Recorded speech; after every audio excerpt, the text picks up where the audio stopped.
दोस्तों, आज की कहानी अगर आपको पसंद आती है तो मेरे चैनल को लाजमी सब्सक्राइब कीजिएगा। एक बार एक लड़की ने एक आलिम साहब से कहा कि आपसे एक बात पूछूं। आलिम साहब ने कहा, बोलो बेटी, क्या बात है। लड़की ने कहा, हमारे समाज में लड़कों को हर तरह की आज़ादी होती है। वो कुछ भी करें, कहीं भी जाएं, उस पर कोई ख़ास रोक टोक नहीं होती। उसके बरक्स लड़कियों को बात बात पर रोका टोका जाता है। ये मत करो, यहाँ मत जाओ, घर जल्दी आओ। ये सुनकर मौलाना मुस्कुराए और कहा, बेटी, आपने कभी लोहे की दुकान के बाहर लोहे के गोदाम में लोहे की चीज़ें पड़ी देखी हैं? ये गोदाम में सर्दी, गर्मी, बरसात रात दिन इसी तरह पड़ी रहती हैं। उसके बावजूद उनका कुछ नहीं बिगड़ता और उनकी कीमत पर भी कोई असर नहीं पड़ता।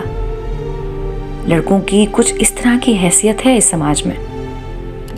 अब आप चलो एक सुनार की दुकान में। एक बड़ी तिजोरी, उसमें एक छोटी तिजोरी, उसमें रखी छोटी खूबसूरत सी डब्बी में रेशम पर नज़ाकत से रखा चमकता हीरा। क्योंकि जौहरी जानता है कि अगर हीरे में ज़रा सी भी खराश आ गई तो इसकी कोई कीमत नहीं रहेगी। बेटी, इस्लाम में बेटियों की अहमियत भी कुछ इस तरह की ही है। पूरे घर को रोशन करती, झिलमिलाते हीरे की तरह।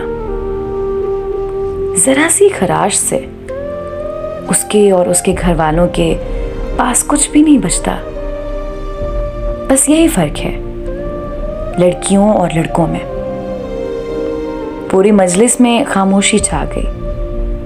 उस बेटी के साथ पूरी मजलिस की आंखों में छाई नमी साफ साफ बता रही थी लोहे और हीरे में फर्क।